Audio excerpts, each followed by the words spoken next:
হযরতে মূসা আলাইহিস সালাম ফিরআউনের কাছে গেলেন আর দাওয়াত দিলেন, ফিরআউন পড়ে নাও লা ইলাহা ইল্লাল্লাহ। ফিরআউন বলেছে মা আলিমতু লাকুম মিন ইলাহিন গায়রি, আমি তো জানি না আমি ছাড়া আরো কোনো ইলাহ আছে, এ কথা আমার জানা নাই, সুতরাং আমি হচ্ছি ইলাহ আর তুমি বলছো লা ইলাহা। তার মানে হচ্ছে ওই সময় পয়গম্বরেরা, আল্লাহর নবীর সাহাবীরা তারা জানতেন যে আমরা কিসের দাওয়াত দেই, আর যারা শুনতো তারাও বুঝতো কিসের দাওয়াত শুনতেছি। যখন হযরতে মূসা আলাইহিস সালাম দিলেন, ফিরআউন বলল আমি তো জানি না যে আমি ছাড়া আরো কোন ইলাহ আছে, আইনদাতা তো আমি, তুমি নতুন কোথা থেকে আইনদাতা নিয়ে আসছো? ফিরআউন বলছে দেখো আমারে বাদ দিয়া যদি অন্য কাউকে ইলাহ বলে তুমি মানো আর সেই শিক্ষা যদি জাতিকে দাও, তাহলে আমি তোমাকে ধরে লাআজআলান্নাকা মিনাল মাসজুনিন, আমি তোমাকে কারারুদ্ধ করব, আমি তোমাকে জেলখানায় ঢুকিয়ে দেব। রাষ্ট্রশক্তি প্রথম বাধা দিল কারা? বলেন সবাই। সেই বাধা কি ওখানে শেষ হয়েছে না এখনো আছে? আছে কিনা জোরে বলেন। আমি তোমাকে জেলখানায় ঢুকাবো। হযরতে মূসা আলাইহিস সালাম বলেন ফিরআউনের জেলের ভয় আমি করি না, আমাকে জেলের ভয় দেখায়া লাভ নাই, আমি আল্লাহ পাকের পয়গম্বর। হযরতে মূসা আলাইহিস সালাম, ফিরআউনের দলবল আছে, লোক লস্কর আছে, তার অস্ত্রের অভাব নাই। আল্লাহ রাব্বুল আলামিন মূসা আলাইহিস সালামের কাছে একটা অস্ত্র দিয়া দিলেন, দিছিলেন কিনা? আল্লাহ পাক হযরত মূসা কে বলেছেন ওয়া মা তিলকা বিয়ামিনিকা ইয়া মূসা, মূসা রে তোমার হাতে ওটা কি? মূসা আলাইহিস সালাম বললেন এটা লাঠি। আল্লাহ পাক বললেন ফেলে দাও লাঠি, লাঠি ফালায় দিলেন। কি হয়ে গেল? হিয়া হাইয়াতুন তাসআ, লাঠি পড়ে সাপ হয়ে গেল। সাপ দেখে নবী ওলি হোক, সাহাবী হোক আর আলেম হোক, সাপ দেখলে ভয় করে না মানুষের? মূসা আলাইহিস সালাম ভয় পেয়েছে। আল্লাহ রাব্বুল আলামিন হযরত মূসাকে শোনায় দিলেন খুযহা ওয়া লা তাখাফ সানুঈদুহা সিরাতাহাল উলা, ধরো লা তাখাফ, ভয় পেও না। আল্লাহ বলছেন ধরো, ভয় পেও না। ধরার সঙ্গে সঙ্গে স্বাভাবিক অবস্থায় ফিরে আসবে, আবার লাঠি হয়ে যাবে। এখন আল্লাহ বলছেন ধরো। মূসা আলাইহিস সালাম কি ভয় পাওয়া উচিত হবে? মূসা আলাইহিস সালাম কি ভয় পাইছিলেন? কারণ হচ্ছে এই দুশমনের শক্তিটা খুব বড়ই দেখা যায়, মনে হয় যেন অনেক বড় কি জানি কি। আল্লাহ পাক বলছেন ইন্না কাইদাশ শয়তানে কানা দাঈফা, শয়তানের চক্রান্ত যতই তুমি মনে করো অনেক ষড়যন্ত্রের জাল বিস্তার হয়ে আছে, আল্লাহ কয় কিছুই না, দাঈফা অত্যন্ত দুর্বল। আল্লাহ পাক বললেন ধরো। মূসা আলাইহিস সালাম সাপ ধরলেন, সঙ্গে সঙ্গে লাঠি হয়ে গেল। ফিরআউন বরদাস্ত করলো না, রাষ্ট্রশক্তির পক্ষ থেকে আক্রমণ শুরু হলো। অপরাধ কি? মূসা আলাইহিস সালামের অপরাধ কি অপরাধ? মাশাআল্লাহ বুঝতে পেরেছেন। অপরাধ হচ্ছে তিনি বলেছেন লা ইলাহা, জোরে বলেন লা ইলাহা ইল্লাল্লাহ। এই কালেমাকে আজ আমরা ভিক্ষার বুলি বানাইছি।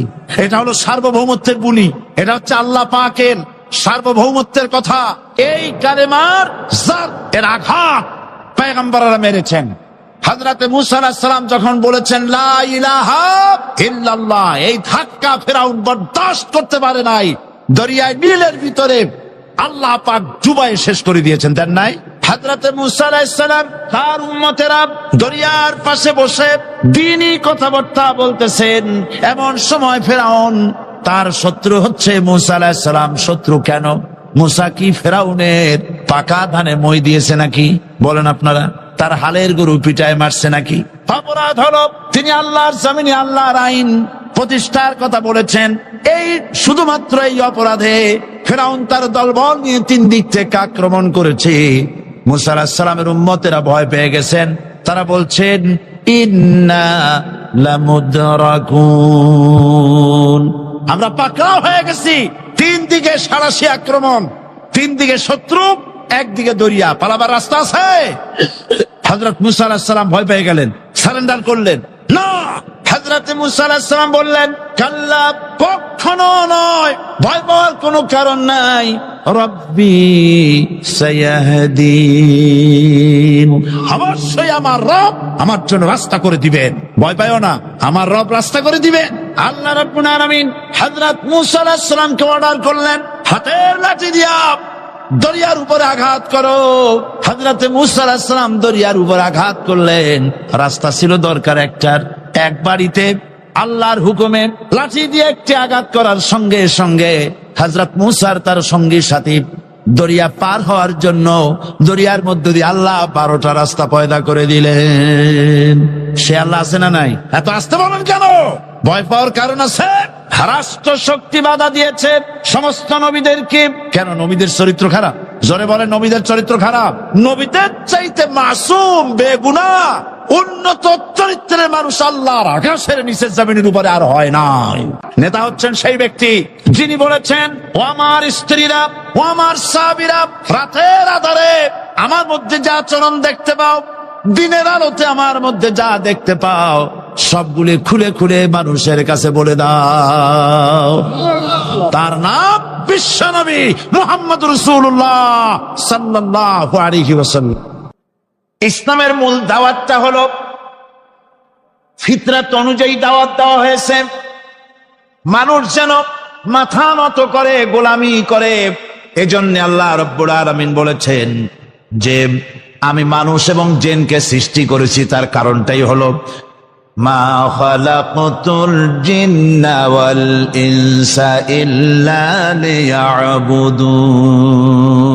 মানুষ আর জিন জাতিকে সৃষ্টি করা হয়েছে ইবাদতের জন্য, গোলামির জন্য। ইবাদত আর গোলামি এটাই করতে হবে। গোলামি করতে হবে, দাসত্ব করতে হবে। আর এই দাসত্ব, আল্লাহর আনুগত্য, এই গোলামির দাওয়াত দিয়েছেন দুনিয়ার সব নবীরা। কোন নবী বলেন নাই যে আমার গোলামি করো। কেউ বলেছেন? বলেন জোরে, কেউ বলেছেন? আল্লাহ পাক বলেন, وَلَقَدْ بَعَثْنَا فِي كُلِّ أُمَّةٍ رَسُولًا أَنِ اعْبُدُوا اللَّهَ وَاجْتَنِبُوا الطَّاغُوتَ। প্রত্যেক জাতির জন্য আমি রাসূল প্রেরণ করেছি। তারা মানুষকে দাওয়াত দিয়েছেন এই কথা বলে যে এক আল্লাহর গোলামি করো, তিনি ছাড়া কোনো ইলাহ নাই, আইনদাতা নাই, বিধানদাতা নাই। তার গোলামি, তার সামনে মাথা নত করে দাও। নামাজ হচ্ছে তাওহীদের অবশ্যম্ভাবী এক বহির্প্রকাশ। তাওহীদের জন্য তাওহীদবাদী মানুষ যারা, তাদেরকে নামাজ আদায় করতেই হবে। আকীদা বিশ্বাসের দিক থেকে তাওহীদ যদি হয় পুরা দ্বীনের মূল উৎস, তাহলে আমলের দিক থেকে নামাজ হচ্ছে পুরা দ্বীনের মূল ভিত্তি। নামাজ হচ্ছে আমলের মূল ভিত্তি। এর বাস্তবায়ন ছাড়া দ্বীন পূর্ণ হয় না। নামাজ মুমিনের কেবলমাত্র একটি উত্তম আমলই নয়, বরং নামাজ হচ্ছে ইমানের মূল ভিত্তি। যার কাছে নামাজ নাই তার কাছে কিছুই নেই। রাসূল করিম সাল্লাল্লাহু আলাইহি ওয়াসাল্লাম বলেছেন যে নামাজ যে ব্যক্তি পড়ে না, আল্লাহ পাকের সাথে তার কোনো সম্পর্ক বাকি থাকে না। সুতরাং এই নামাজটা হচ্ছে এই যে একমাত্র একাগ্র চিত্তে আদবের সাথে আল্লাহর সামনে রুজু হয়ে যাওয়া।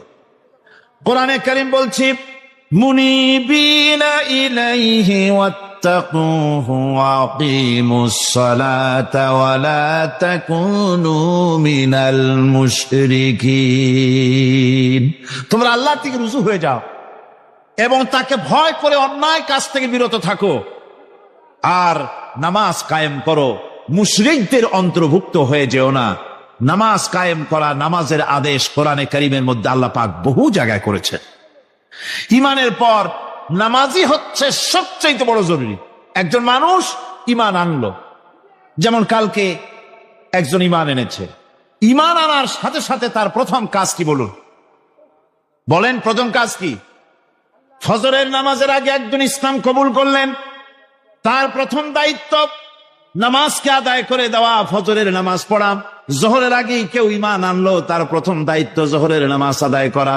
আসরের নামাজের আগে ঈমান এনেছে, তার প্রথম দায়িত্ব হলো আসরের নামাজ আদায় করা। তার মানে হলো ঈমান আনার পর একজন ঈমানদারের প্রথম দায়িত্ব হচ্ছে নামাজ। গুরুত্বপূর্ণ বিষয়, খুব ভালো করে শুনতে হবে, ইয়াদ রাখতে হবে প্রত্যেকটি মুসলমানের। এই নামাজ কি জিনিস, কেমনে আদায় করতে হবে, আদায় না করলে কি হবে, গুরুত্বপূর্ণ এই কথাগুলি প্রত্যেকের স্মরণ রাখতে হবে। কিয়ামতের দিন মানুষ যে জাহান্নামে যাবে, জাহান্নামের জন্য, জাহান্নামে যে সব কারণে যাবে, তার মধ্যে বড় কারণ কালকে বলেছিলাম, দেখি মনে আছে নাকি। বড় কারণ কয়টা? কয়টা? আলহামদুলিল্লাহ মনে আছে। আল্লাহ রাব্বুল আলামিন বলেন, ইয়াতাসাআলুনা আনিল মুজরিমিন, কিয়ামতের দিন অপরাধীদেরকে জিজ্ঞেস করা হবে, মা সালাকাকুম ফি সাকার, জাহান্নামে কেন আসছো? জবাবে তারা বলবে, ক্বালু লাম নাকু মিনাল মুসাল্লিন ওয়া লাম নাকু নুতঈমুল মিসকিন, নামাজ পড়ি নাই আর এতিম মিসকিনদের খেতে দেই নাই, এই কারণেই জাহান্নামে এসেছি। কল নাউযুবিল্লাহ। নামাজ যারা পড়বে না জাহান্নামে যেতে হবে। কোথায় যেতে হবে? আকীদাগত দিক থেকে ঈমান হলো তাওহীদের স্বীকৃতি, আর আমলের দিক থেকে নামাজ হচ্ছে তাওহীদের বহিঃপ্রকাশ। আপনি মুসলমান তা প্রমাণ হবে নামাজ দিয়ে। নামাজহীন ঈমানের দাবি মূল্যহীন। যার নামাজ নাই তার ঈমানের দাবি করার কোনো মূল্যই নেই। অনেক এরকম কথা বলে, হুজুর আমি মানুষটা নিতান্ত খারাপ না, যাই মনে করে, গ্রামে রাস্তা বানাইছি, ব্রিজ করে দিয়েছি, কালভার্ট করেছি, এতিম মিসকিনরে তাও মাঝে মধ্যে খাবার দেই, বিধবারে কাপড় চোপড় দেই, মানুষটা আমি নিতান্ত খারাপ না, তবে এই মাঝে মধ্যে একটু নামাজ পড়ি না, তাতে কি আমার ঈমান নষ্ট হয়েছে? আমি বলি, ভাই ঈমানই তো নাই, নষ্ট হবে কি? ঈমান থাকলে না নষ্ট হবে? ঈমান নাই। সুতরাং একজন মুসলমান যদি নামাজ না পড়ে নিজেকে মুসলমান বলে দাবি করার কোন হক তার নাই, দাবি করার অধিকার নাই। নামাজ হচ্ছে জিন্দেগি, নামাজটাই মূলত জিন্দেগি। নামাজটা কি? জিন্দেগি। আল্লাহ রাব্বুল আলামিন শেখাচ্ছেন, কুল ইন্না সালাতি ওয়া নুসুকি ওয়া মাহইয়ায়া ওয়া মামাতি লিল্লাহি রাব্বিল আলামিন। মুহাব্বতের সাথে সবাই পড়েন, কুল ইন্না সালাতি ওয়া নুসুকি ওয়া মাহইয়ায়া ওয়া মামাতি লিল্লাহি রাব্বিল আলামিন।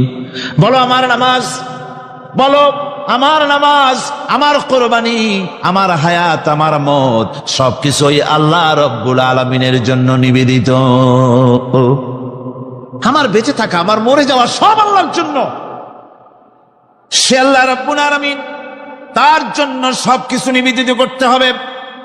আল্লাহ পাকের গোলাম আমাদের বানিয়েছেন, আল্লাহ আমাদের গোলামি করা লাগবে। আর গোলামির নমুনা যাকাত দিয়া, হজ দিয়া, দাম দিয়া, সদকা দিয়া, কোন জিনিস দিয়ে নামাজের মতো গোলামির উৎকৃষ্ট প্রমাণ বা নমুনা আর কিছুতে নাই। আমি যে গোলাম তার উৎকৃষ্ট প্রমাণ হচ্ছে নামাজ। নামাজেই একটা মানুষ গোলামির অনুভূতিতে তাকে নিয়ে যায়। বাদশাহ হোক, মন্ত্রী হোক, পীর হোক, মৌলানা হোক, মুহাদ্দিস হোক, বড় লোক হোক, গরিব হোক, পুরুষ হোক, নারী হোক, যাই হোক, নামাজে দাঁড়াইলো, একেবারে কান্ডারে ধরিয়া, কানের কাছে হাত দিয়া, হাত দুটো বাঁধিয়া, মাথা নিচের দিকে দিয়ে দাঁড়ায় গেল। কিসের মতো? আসামি, আসামির মতো, গোলামের মতো। সুবহানাল্লাহ। এদিক ওদিক তাকাইতে পারবা না, চোখটা থাকবে সেজদা যেখানে দিবা সেখানে। তাকানো নিষেধ, সেজদার দিকে তাকাও। এরপরে যখন রুকুতে গেলেন, গোলামির নমুনা হয়ে গেল। গোলামের এরকম মাথা নিচু করে থাকতে হয় প্রভুর সামনে। গেলেন, রাজা, বাদশাহ, বড় লোক, সব অহংকার চূর্ণ হয়ে গেল। নাক আর কপাল দিয়া আমার মাবুদের দরবারে মাথাটা লাগাই দিলাম জমিনের উপরে। সুবহানাল্লাহ। আমি আমার ভাষায় বলি, আমি আমার ভাষায় কথাটা এভাবে বলি, এই জমিনটা যদি কাগজ হয় আর আমার নাকটার কপালটা যদি কলম হয়, তাহলে আমি যে গোলাম দৈনিক 5 বার আমার নাক আর কপাল দিয়া জমিন নামক কাগজের উপরে দাস খতের উপরে দৈনিক 5 বার নাকার কপাল দিয়া সই করে দেই, আল্লাহ আমি তোমার গোলাম, আর কারো গোলাম নই, আমি একমাত্র তোমার গোলাম। ঘুমের থেকে উঠে সেজদা দিয়ে বলি, দুপুরের সময় কাজ ফেলাইয়া আর একবার বলি, বিকেল আসার আগে আসরে আর একবার বলি, দিন যখন শেষ হয় আর একবার বলি, রাতে যখন শুতে যাই আর একবার সেজদা দিয়া ঘোষণা করি, মাবুদ আমি তোমার গোলাম। সুবহানাল্লাহ। নামাজ হচ্ছে ইসলামের গণ্ডির মধ্যে প্রবেশের প্রমাণ। কোরআনে কারীম বলছে, ফাইন তাবু ওয়া আকামুস সালাতা ওয়া আতাউজ যাকাতা ফাইখওয়ানুকুম ফিদ্দীন। সূরা তওবা এসেছে, তারা যদি তওবা করে আর নামাজ কায়েম করে, যাকাত যদি আদায় করে, তাহলে এখন তোমাদের সে দ্বীনি ভাই, এখন ভাই হয়ে গেল। একটু আগে ছিল কাফের মুশরিক, এখন তোমার দ্বীনি ভাই। দ্বীনের গণ্ডির মধ্যে প্রবেশ করা, কলেমা পড়ার সাথে সাথেই নামাজ। নামাজ হচ্ছে দ্বীনের প্রধান গেট, দ্বীনের প্রধান তোরণ। দ্বীনের মধ্যে প্রবেশ করার জন্য এই গেট দিয়ে প্রবেশ করতে হবে। সুতরাং এই নামাজের এতই গুরুত্ব দেওয়া হয়েছে। ইসলাম যদি ক্ষমতায় আসে, আল্লাহ যেন এনে দেন, জোরে কোন আমিন। ইসলাম যদি ক্ষমতায় এসে যায়, রব্বুল আলামিন তাফসীরে মাহফিল কোরআন সামনে নিয়ে আশা করে তোমার দরবারে দোয়া করি, এই বিশাল জনসমুদ্রের দোয়া কবুল করো মাবুদ গো, এই বাংলাদেশকে ইসলামের দেশ বানাইয়া দাও। দেশটা যদি ইসলামের হয়ে যায়, আইন যদি আল্লাহর হয়, শাসন যদি সৎ লোকেরা করে, রব্বুল আলামিন কোরআন শরীফে বলেন, তাহলে তারা 4টা কাজ করবে। আল্লাযীনা ইম্মাক্কান্নাহুম ফিল আরদ আকামুস সালাতা ওয়া আতাউজ যাকাত ওয়া আমারু বিল মা'রুফি ওয়া নাহাউ আনিল মুনকার। মুমিনেরা ক্ষমতায় এসে প্রথম যে কাজটা করবে, প্রথমে ক্ষমতায় এসেই নামাজ বাধ্যতামূলক করবে। প্রথম কি? ওয়াজ নসিহতে অনুরোধ করা হবে না, বাবাজিরা আল্লাহর রাস্তায় নামাজটা পড়ে না। রেডিও এবং টেলিভিশনের মাধ্যমে রাষ্ট্রপ্রধান অর্ডার করে দিবেন, আজ থেকে বাংলাদেশের 12 কোটি তাওহীদি জনতা, নারী পুরুষ যারা আকেল বালিগ, সকলের জন্য নামাজ বাধ্যতামূলক, নামাজ পড়তেই হবে। এটা অর্ডার। বেলা যখন 1টা বেজে যাবে, বেলা যখন 1টা বাজবে, সমস্ত মসজিদে আজান শুরু হয়ে যাবে। আজানের সাথে সাথে অফিস, আদালত, কল কারখানা, ক্ষেত খামার, শিক্ষাঙ্গন সব ডেডলক হয়ে যাবে। আধা ঘন্টার জন্য বন্ধ হয়ে যাবে। যারা মুসলমান অফিসে, কলেজে, ইউনিভার্সিটিতে, সর্বত্র তারা নামাজের জন্য প্রস্তুতি নেবেন। আধা ঘন্টার ভিতরে নামাজ আর খানা সেরে আবার কলেজ চলবে, বিশ্ববিদ্যালয় চলবে, কল চলবে, কারখানা চলবে, ক্যান্টনমেন্ট চলবে, সেক্রেটারিয়েট চলবে, সব আপন গতিতে চলতে থাকবে। আল্লাহর রহমত, বরকত আকাশ থেকে নাজিল হয়ে যাবে। আর এই অর্ডার যে দেওয়া হবে, নামাজ পড়বেন সেখানে। থানায় যখন আজান হবে, থানায় আজান হয়ে গেছে, থানার স্টাফ, পুলিশ যারা আছে জামাতে খাড়া হয়ে যাবে, ইমামতি করবেন ওসি সাহেব। এসপির অফিসে এসপি সাহেব ইমামতি করবেন, ডিসি সাহেব তার অফিসে ইমামতি করবেন, মন্ত্রী সেক্রেটারিয়েট ইমামতি করবেন, প্রেসিডেন্ট বঙ্গভবন ইমামতি করবেন, বিশ্ববিদ্যালয়ের ভাইস চ্যান্সেলরের ইমামতিতে সে জায়গার মুসলমান ছাত্র ছাত্রী, শিক্ষক শিক্ষয়িত্রী এক জামাতে নামাজ আদায় করবে। এই যদি হয় চিত্র দেশের, অপরাধ থাকবে। থানায় ওসি সাহেব নিজেই যদি জামাতের ইমামতি করেন, এইভাবে নামাজ আদায় করেন, পুলিশদের নিয়ে জামাতে ঘুষ আর খাবে তারা? এসপি সাহেবের অফিসে, ডিসি সাহেবের অফিসে মন্ত্রীরা যদি ভাবে নামাজ কায়েম করে, তাহলে কি অন্যায় অপরাধ কিছু থাকবে সমাজে? থাকবে না। সুতরাং নামাজ বাধ্যতামূলক করে দেওয়া হবে। নামাজ বাধ্যতামূলক, সকলকে নামাজ পড়তে হবে। নামাজ হচ্ছে অপকর্মের প্রতিবন্ধক। নামাজ পড়লে অন্যায় কাজ থেকে বাঁচার পর, অন্যায় থেকে বাঁচাই কিসে? নামাজ। আল্লাহ রাব্বুল আলামিন বলেন, উতলু মা উহিয়া ইলাইকা মিনাল কিতাবি ওয়া আকিমিস সালাম ইন্নাস সালাতা তানহা আনিল ফাহশাই ওয়াল মুনকার। হে নবী, এই কিতাব তেলাওয়াত করো যা তোমার প্রতি অবতীর্ণ করা হয়েছে, এই কিতাব তেলাওয়াত করো আর নামাজকে প্রতিষ্ঠা করো। নিঃসন্দেহে নামাজ মানুষকে পাপাচার থেকে বাঁচায়া দেয়। অশ্লীলতা, পাপাচার থেকে মানুষকে বাঁচায় কে? জোরে চিল্লা এখন কে? নামাজ। এই নামাজ মানুষকে অন্যায় কাজ থেকে বাঁচায় দেয়। নামাজ যে মানুষকে অন্যায় কাজ থেকে বাঁচায়, কেমনে বাঁচায়? আমরা যে নামাজ পড়ি, এই নামাজে তো আমাদেরকে অন্যায় কাজ থেকে বাঁচাইতে পারে না। নামাজি বহুত মানুষ আছে অন্যায় করে, করে কিনা? কর না, করে না? করে।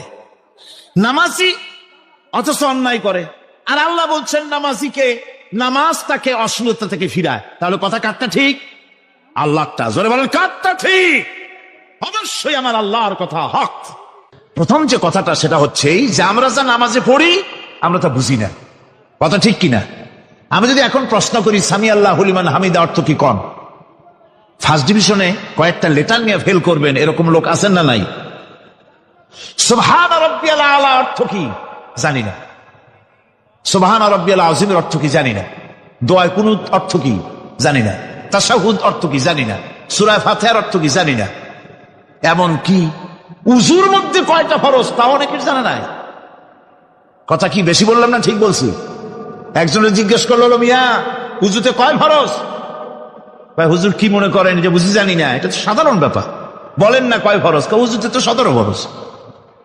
কি কি কয়? হাত ধোয়া, পাও ধোয়া, মুখ ধোয়া, নাক ধোয়া, চোখ ধোয়া, জিহ্বা ধোয়া, মাথা ধোয়া। বলতে বলতে গুনে দেখা গেল প্রায় 19টার মতো বলছে। বলা হলো, মিয়া বললেন আপনি উযুতে ফরজ 17টা, কইলেন আপনি 19টা। কয় হুজুর জানি আরো, বলি না আপনাদের ভয়তে। উযু জানে না, নামাজ জানে না, তাকে এই নামাজ কেমনে ফিরাবে অন্যায় কাজ থেকে? কথা বুঝতে পেরেছে? নামাজে আল্লাহু আকবার বললাম, এরপরে সানা পড়লাম, তারপরে সূরা ফাতিহা পড়লাম। সূরা ফাতিহার ভেতরে যে সমস্ত কথাগুলি বললাম সেই কথাগুলি বুঝি না, কি বলেছি তাও জানি না। এরপরে সুবহান রাব্বিয়াল আলা বলেছি, সুবহান রাব্বিয়াল আযীম বলেছি, সামি আল্লাহু লিমান হামিদা বলেছি, অর্থ কি জানি না। আল্লাহ তা শুনতে পান, যে ব্যক্তি আল্লাহর প্রশংসা করেন তিনি তা শুনতে পান। নামাজের মধ্যে আইডিয়া দেওয়া হচ্ছে, তুমি যে আল্লাহর জন্য নামাজ পড়তেছো, প্রশংসা করতেছো, এটা এমন নয় যে আল্লাহ পাক দেখছেন না বা শুনতেছেন না।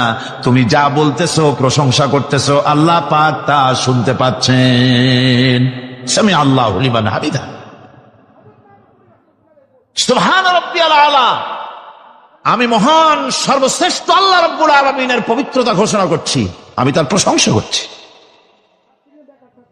সূরা ফাতিহার কি আমরা বলি আপনারা ব্যাখ্যা দেখে বুঝে নিয়েন, সেগুলি আমি এখানে বলে বাকি কথা সব শেষ করতে পারবো না। নামাজে কি পড়েন সেটা যদি জানতেন, অবশ্যই আল্লাহ রাব্বুল আলামিনের কথা কার্যকরী হয়ে যেত। ইন্নাস সালাতা তানহা আনিল ফাহশাই ওয়াল মুনকার। নামাজ মানুষকে পাপের কাজ, অশ্লীলতা থেকে ফিরাতে পারে। আল্লাহ ইন্না বসাইছেন, নিশ্চয়ই, বেশক, অবশ্যই নামাজ পাপ থেকে ফিরাবে। কিন্তু কেমনে ফিরাবে নামাজ তো বুঝি না। নামাজ তো বুঝি না, খালি সেজদা দেয় জনমের মতো। আর সেজদা কি? নামাজে যদি দেখে ইমাম দেরি করতেছে, আত্তাহিয়াত পড়তে দেরি হয়ে যাচ্ছে, পিছন থেকে সিগন্যাল মারে, ঠিক কিনা? বেয়াদব, বেয়াদব। তোমার নামাজ, তোমার আত্তাহিয়াত আগে শেষ হয়েছে, তাতে কি হয়েছে? চুপ করে বসে থাকো। ইমামকে কাশি দিয়া সতর্ক করার অধিকার তোমার নাই। যদি ইমামকে সতর্ক করার জন্য কাশি দিয়ে থাকো, তোমার নামাজ ফাসেদ হয়ে যাবে। এটা ফাজলামি করার জায়গা না, এটা নামাজ। এর নাম কি? ধীরে সুস্থে নামাজ পড়তে হবে। অনেকে মসজিদটারে মনে করে জেলখানা। ঢুকতে যত দেরি, বেরোতে পারলে যেন বাসে যান ছটফট করে। সিনেমার মধ্যে গিয়ে ঘন্টার পর ঘন্টা বসে থাকে, খারাপ লাগে না? মসজিদে কেরাত যদি একটু লম্বা পড়ে, পিছনে বসে খালি কি যে করে মনে মনে বলতে থাকে যে ইমাম এমন কাঁচা ছাড়া ছাড়ি না। আর গান যখন শোনে শুনতেই থাকে, কত মজা, ঘুম আসে না। নউজুবিল্লাহ। সুতরাং নামাজে কি পড়েন সেটা আপনাকে বুঝতে হবে। সঠিকভাবে নামাজ পড়ার পরও যদি কোনো মানুষের সঠিকভাবে, ভালো করে শোনেন, সঠিকভাবে নামাজ পড়ার পরেও যদি কোনো মানুষ পাপের থেকে না ফেরে, তাহলে বুঝতে হবে একথা, পানি আর সাবান দিয়া কাপড় ধুলে কাপড়ের ময়লা যাবে, কিন্তু পানি আর সাবান দিয়া কয়লা জনমের মতো ধুইলেও কয়লার ময়লা যাবে না। কথা বুঝে আসছে? এর থেকে আর উত্তম দৃষ্টান্ত আমার কাছে নাই। নামাজ পড়ার পরেও যদি চরিত্র ভালো না হয়, বুঝতে হবে নামাজ হচ্ছে না, কাঙ্ক্ষিত মানের নামাজ আদায় হচ্ছে না। আল্লাহর নবী বলেছেন, যার নামাজ পাপ কাজ হতে ফিরাতে পারলো না, তার নামাজ নামাজি নয়। আবার শুনুন, রাসূল বলছেন, যার নামাজ তাকে পাপের কাছ থেকে ফিরাতে পারলো না, তার নামাজ নামাজ নয়, ওটি নামাজ হয় নাই, যার জন্য তার পাপ থেকে তারে ফিরাইতে পারছে না। আর কিয়ামতের দিন বেনামাজিরা সবচাইতে বেশি অপমানিত হবে। সবচাইতে বেশি অপমানিত হবে কারা? বেনামাজিরা। কিভাবে? يوم يكشف عن ساق ويدعون إلى السجود فلا يستطيعون। সেদিন কঠিন সময় আল্লাহ রাব্বুল আলামিন লোকদেরকে সিজদা করার জন্য বলবেন, কিন্তু যারা বেনামাজি ছিল দুনিয়ায়, তারা সিজদা দিতে পারবে না। বলেন নাউযুবিল্লাহ। অবস্থাটা কি হবে? খাশিআতান আবসারুহুম তারহাকুহুম যিল্লাহ। তাদের দৃষ্টি নিচু হবে, লাঞ্ছনা এবং অপমান তাদের উপরে চেপে বসবে, সিজদা দিতে পারবে না। আল্লাহ আমাদেরকে ক্ষমা করুন। কিয়ামতের দিন হযরত আদম আলাইহিস সালাম থেকে শুরু করে পৃথিবীর সমস্ত মানুষের সামনে আল্লাহ রাব্বুল আলামিন সিজদা করার জন্য অর্ডার করবেন। যারা নাকি বেনামাজি, ওরা আল্লাহর দরবারে সেদিন সিজদা দিতে পারবে না, লাঞ্ছিত অপমানিত হবে। যারা কন নাউযুবিল্লাহ। নামাজ, মুমিনের নামাজ একরকম, মুনাফিকের নামাজ হলো আর এক রকম। মুনাফিকরাও নামাজ পড়ে, পড়ে কিনা কন? মুনাফিকেরাও নামাজ পড়ে। মুনাফিকেরা যখন নামাজ পড়তে যায়, আল্লাহ রাব্বুল আলামিন বলতেছেন, ওয়াইদা কামু ইলাস সালাতি কামু কুসালা। মুনাফিকেরা যখন নামাজ পড়তে দাঁড়ায়, নামাজে আসে ঠিক তারা, কিন্তু নামাজের জন্য দাঁড়ায় খুব শৈথিল্য ভারে, শৈথিল্য ভাবে দাঁড়ায়, কাহিলি সুস্তি, এ জায়গা চুলকায়, পায়জামা ধরে টান দেয়, টুপিটা ঘুরে আয়, এদিক ওদিক তাকায়। মুনাফিকের নামাজ দেখলেই ঠিক পাওয়া যায় যে বেটা মুনাফিক। এইভাবে সে দাঁড়ায়। তার নামাজটা কি জন্য? ইউরাউনান নাসা ওয়া লা ইয়াযকুরুনাল্লাহা ইল্লা কালিলা। তাদের নামাজ হচ্ছে মানুষকে দেখাবার নামাজ। নাউযুবিল্লাহ। এখন দেখবেন এই মৌসুম আসছে, নামাজের মৌসুম, বেনামাজিদের নামাজের মৌসুম। জনসভা হচ্ছে, নির্বাচন আসতেছে, নামাজে রক্ত হয়ে গেছে, তাড়াতাড়ি আজান হয়ে গেল। টুপি না থাকলে রুমাল একটা মাথায় দিল, উজু আছে কিনা আছে, আল্লাহু আকবার, যা আছে কপালে হয়ে যাক। মানুষকে দেখাবার জন্য এরা নামাজ পড়ে। এরা আল্লাহর শরণার্থে নামাজ খুব কম লোকই পড়ে। এরা হচ্ছে মুনাফিক। দুনিয়া এবং আখিরাতে কল্যাণের জন্য একমাত্র মাধ্যম হচ্ছে নামাজ। দুনিয়াও যদি কল্যাণ চাই, আখিরাতেও যদি কল্যাণ চাই, তাহলে এর জন্য কি করতে হবে? কি করতে হবে? আমার কথা নয়, আল্লাহ রাব্বুল আলামিনের কথা শুনুন। রব্বুল আলামিন বলেন قد أفلح المؤمنون الذين هم في صلاتهم خاشعون والذين هم للزكاة فاعلون والذين هم لفروجهم حافظون নিশ্চিতভাবে সেই সব মুমিন কল্যাণ লাভ করবে নিশ্চিতভাবে তারা হচ্ছে ওই সব লোক যারা নিজেদের নামাজ ভীতি মিশ্রিত বিনয় ভাবে ভীতি মিশ্রিত অবস্থায় বিনয়ের সাথে যারা নামাজ আদায় করে, যারা বেহুদা কাজ থেকে বিরত থাকে, যারা যাকাতের পন্থায় কর্মতৎপর হয়, আর যারা নিজের লজ্জাস্থানকে হেফাজত করে। এরপরে আল্লাহ পাক বলেন ওয়াল্লাযীনা হুম লিআমানাতিহিম ওয়া আহদিহিম রাউন ওয়াল্লাযীনা আলা সালাওয়াতিহিম ইউহাফিজুন ওয়াল্লাযীনা আলা সালাতিহিম হাফিজুন। আর যারা তাদের আমানতকে পূর্ণ করে, আমানত এবং তাদের ওয়াদা চুক্তি পূর্ণ করে, এবং যারা নিজেদের নামাজ সমূহকে পূর্ণভাবে হক আদায় করে নামাজ পড়ে, নামাজের যারা হেফাজত করে, এরা কারা? এরা হচ্ছে উলাইকা হুমুল ওয়ারিসুন আল্লাযীনা ইয়ারিসুনাল ফিরদাউসা হুম ফিহা খালিদুন।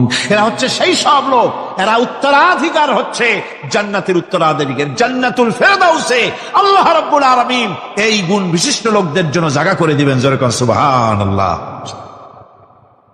নামাজকে পড়তে বলা হয়নি, কোরআন শরীফে বলা হয়েছে নামাজ কায়েম করো। কি বলা হয়েছে কন্ত দেখি?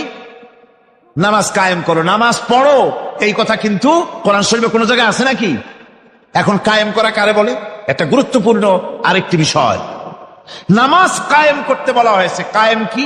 কায়েমটা হচ্ছে দৃষ্টান্ত স্বরূপ বলা যায় যে জিনিসটা সমাজে প্রতিষ্ঠিত আছে ওইটারে বলে কায়েম হওয়া, আর যেটা প্রতিষ্ঠিত নাই ওটা কায়েম নাই। কায়েম মানে হলো প্রতিষ্ঠিত থাকা। যেমন আমাদের দেশে, আমাদের সমাজে নারী পুরুষ শিশু বৃদ্ধ সকলেই কাপড় পরা, শাড়ি পরা, লুঙ্গি পরা, এই কাপড় পরাটা কায়েম আছে, প্রতিষ্ঠিত আছে না নাই? যার কারণে কাপড় পরা সমাজে কায়েম আছে বলে উলঙ্গ মানুষ সমাজে খুঁজে পাওয়া যায় না, পাগল ছাড়া। ঠিক কিনা? একটা বাচ্চাকেও যদি উলঙ্গ হতে বলেন এখানে, 5 বছর 6 বছরের একটা বাচ্চাকেও, সে কিন্তু রাজি হবে না। ঠিক কিনা? যেহেতু কাপড় পরা সমাজে প্রতিষ্ঠিত আছে সেহেতু উলঙ্গ মানুষ পাওয়া যায় না, কাপড় পরাটাই এখানে প্রতিষ্ঠিত। সুতরাং এখন অবস্থাটা এই হয়েছে, কাপড় পরা প্রতিষ্ঠিত আছে বলে কোন উলঙ্গ মানুষ এসে যদি এই মঞ্চে দাঁড়ায় আর বলে আমাকে একটু বক্তৃতা করতে দেন, আপনারা কি করবেন? মঞ্চে তো উঠতেই দিবেন না। উলঙ্গ মানুষ যদি কোনো চাকরি নিতে যায় ইন্টারভিউতে, তাকে লাইনে দাঁড়াইতে দেবে? দেবে না। এমনকি উলঙ্গ হয়ে যদি বাড়িতে প্রবেশ করে তার বউ দূর দূর করে তাড়ায় দেবে। ঠিক কিনা? যেহেতু সমাজের ভিতরে কাপড় প্রতিষ্ঠিত আছে সেই জন্য এই উলঙ্গ মানুষ পাওয়া যায় না। অনুরূপ ভাবে নামাজ যদি প্রতিষ্ঠিত হতো সমাজের ভিতরে, তাহলে বেনামাজি খুঁজে পাওয়া যেত না। চাকরি করতে গেলে সেখানে নামাজ মানদণ্ড হয়ে যেত, নামাজ পড়ে কিনা তা দেখে নেওয়া হতো। বেনামাজি লোক পাওয়াই যেত না যদি প্রতিষ্ঠিত থাকতো। প্রথম প্রশ্নই হতো তুমি নামাজ পড়ো কিনা। ইলেকশনে যদি একজন উলঙ্গ মানুষ এসে দাঁড়ায়, ভাইরা এবার আমার বোতল মার্কা বাক্স, উলঙ্গ মানুষ এসে ভোটে দাঁড়াইছে, আপনারা ভোট দিবেন? দিবেন। ওই যে কাপড় প্রতিষ্ঠিত আছে বলে, লুঙ্গি প্রতিষ্ঠিত সমাজে আছে বলে উলঙ্গ মানুষকে আপনি ভোট দিবেন না। নামাজ যদি প্রতিষ্ঠিত থাকতো সমাজে, বেনামাজি মানুষ যদি এসে মঞ্চে দাঁড়ায়া যতই বলতো আমি ক্ষমতায় গেলে এই করব সেই করব, নামাজ প্রতিষ্ঠিত থাকলে পরে বেনামাজিরে কেউ ভোট দিত না। নামাজ যদি প্রতিষ্ঠিত থাকতো তাহলে অফিসের অফিসার তো দূরের কথা, বেনামাজি অফিসের ঝাড়ুদারের চাকরিও তার কিসমতে জুটত না যদি নামাজ প্রতিষ্ঠিত থাকত। এর নাম হলো নামাজ কায়েম হওয়া। নামাজ কায়েম থাকলে এই অবস্থার সৃষ্টি হতো। এই জন্য আল্লাহ পাক বলেছেন নামাজকে কায়েম করতে হবে। নামাজ হবে সব ভালো কাজের মানদণ্ড। সমস্ত ভালো কাজের মানদণ্ড কি? নামাজ। নামাজ আমাদেরকে বড় রকমের শিক্ষা দেয়। কি শিক্ষা দেয়? নামাজ আমাদের শিখায় ঐক্য আর ভ্রাতৃত্ব। ভ্রাতৃত্বের আর ঐক্যের শিক্ষা দেয়। এক নেতার আনুগত্য করা শিখায়। আমার বন্ধুগণ, এই নামাজের জামাতি আল্লাহর নবী জীবনের শেষ নামাজ জামাতে আদায় করেছেন। জীবনের শেষ নামাজটাও জামাতে আদায় করলেন। তখন তার এমন অবস্থা, এত অসুস্থ, দাঁড়াতে পারেন না, হাঁটতে পারেন না।